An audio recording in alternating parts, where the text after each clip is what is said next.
అంటే ఆయన కింది తీస్తుంది.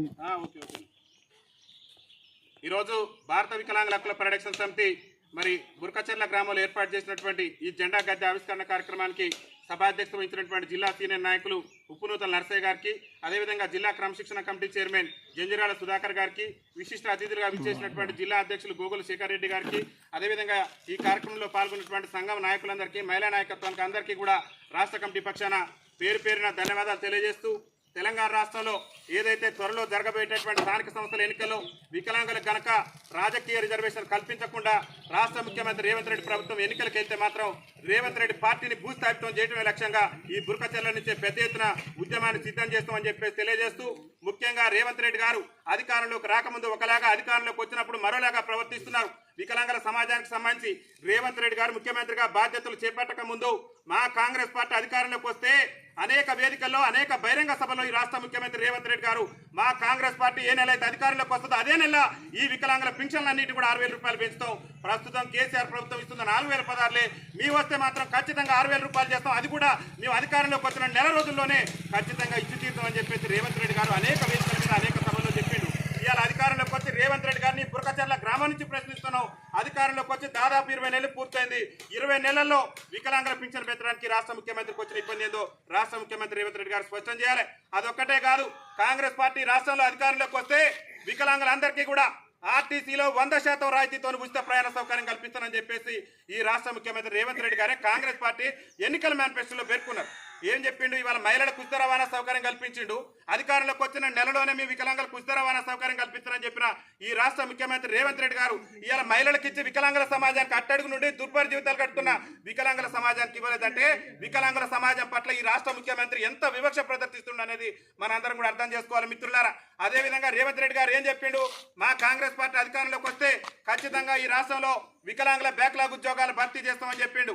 నాడు జరిగిన తెలంగాణ ఉద్యమంలో కూడా వైకల్యాన్ని సైతం కూడా లెక్క చేయకుండా మా వికలాంగుల సమాజం ఆనాడు జరిగిన తెలంగాణ రాష్ట్ర ఉద్యమంలో కూడా క్రియాశీలక పాత్ర పోషిస్తే గత ముఖ్యమంత్రి బ్యాక్లాగ్ ఉద్యోగాలు భర్తీ చేయలేదు, మీ వస్తే ఖచ్చితంగా భర్తీ చేస్తానని చెప్పినటువంటి ఈ మాయ మాటల ముఖ్యమంత్రి నేటి వరకు కూడా వికలాంగుల బ్యాక్లాగ్ ఉద్యోగాలు భర్తీ చేసేందుకు చర్యలు తీసుకోలేదు. రేవంత్ రెడ్డి గారు గొప్పలు చెప్పే ప్రయత్నం చేసిండు. మాకు అధికారం ఇవ్వండి, మమ్మల్ని ఆశీర్వదించండి వికలాంగులు. మీ వికలాంగుల సంక్షేమ శాఖను గత ముఖ్యమంత్రి మరి మహిళా శిశు సంక్షేమ శాఖలో కలిపిండు. మేము అధికారంలోకి వస్తే అదే నెల మీకు ప్రత్యేకమైనటువంటి శాఖను చేసి మీకు ప్రత్యేక అధికారం నియమిస్తానని చెప్పిండు. రేవంత్ రెడ్డి గారు ఎక్కడ పెట్టారు మీరు 20 నెలల నుంచి?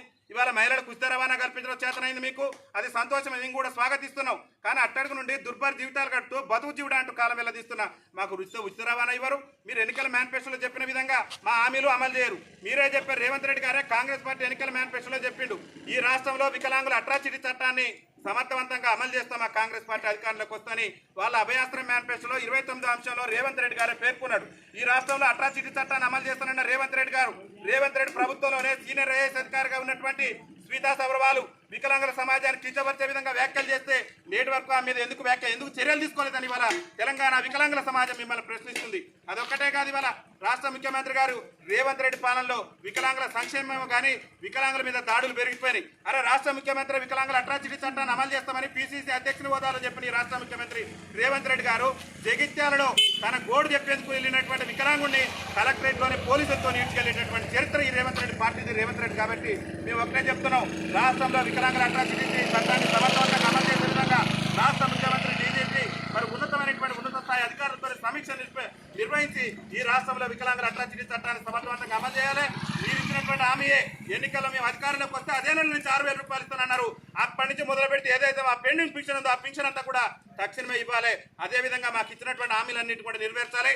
ముఖ్యంగా తెలంగాణ రాష్ట్రంలో త్వరలో జరగబోయేటటువంటి స్థానిక సంస్థల ఎన్నికల్లో వికలాంగులు కనుక రాజకీయ రిజర్వేషన్ కల్పించకుండా కనుక మీరు ఎన్నికలకు వెళ్తే మాత్రం ఈ బుర్కచెర్ల నుంచి మీ కాంగ్రెస్ పార్టీని భూస్థాపితం చేయడమే లక్ష్యంగా గ్రామాన్ని కూడా భారత వికలాంగుల హక్కుల పరిరక్షణ సమితి కాంగ్రెస్ పార్టీని భూస్థాపితమే లక్ష్యంగా మా యొక్క ఉద్యమ కార్యాచరణ ఉంటుందని చెప్పేసి ఈ రాష్ట్ర ముఖ్యమంత్రి తెలియజేస్తూ, చిత్తశుద్ధి ఉంటే రాష్ట్ర ముఖ్యమంత్రి రేవంత్ రెడ్డి గారు చిత్తశుద్ధి ఉంటే ఈ బుర్కచెర్ల వేదిక నుంచి మేము ప్రశ్నించేటటువంటి ప్రశ్నలకు సమాధానం చెప్పాలి. చిత్తశుద్ధి ఉంటే తక్షణమే మా పింఛన్ 6,000 రూపాయలు చేయాలి. ఇలా మహిళలకు ఇచ్చిన చెప్పినట్లుగానే మాకు కూడా వికలాంగులకు ఉచిత రవాణా సౌకర్యం కల్పించాలి. ఈ రాష్ట్రంలో ఉద్యోగాలు లేక పీజీలు పిహెచ్డీలు చేసి ఇవాళ బతుకు జీవుడు అంటూ బజార్లలో తిరిగే పరిస్థితి మా వికలాంగులకు దాపరించింది. నీ పార్టీ కనుక చిత్తశుద్ధి ఉంటే తక్షణం ఈ రాష్ట్రంలో బ్యాక్లాగ్ ఉద్యోగాలను భర్తీ చేయాలి. తక్షణం ఈ రాష్ట్రంలో వికలాంగుల అట్రాసిటీ చట్టాన్ని అమలు చేయాలి. ఈ రాష్ట్రంలో వికలాంగుల సమాజం సమస్యలతో అల్లాడిపోతుంది. ఇవాళ వికలాంగుల సంక్షేమ శాఖ మంత్రి గారు ఉన్నారు. వికలాంగులకు సంబంధించి కాంగ్రెస్ పార్టీ ఏఐసిసి ఎన్నికల మేనిఫెస్టోలో కానివ్వండి, అదేవిధంగా అసెంబ్లీ ఎన్నికల మేనిఫెస్టోలో కానివ్వండి, వికలాంగులకు ఇచ్చిన ఒక్క హామీ అయినా నెరవేర్చిందా అనేది ఈ రాష్ట్ర వికలాంగుల సంక్షేమ శాఖ మంత్రి అడ్లూరి లక్ష్మణ్ గారు కూడా సమీక్ష చేయాలి. ఒక్కటంటే ఒక్క హామీ 20 నెలల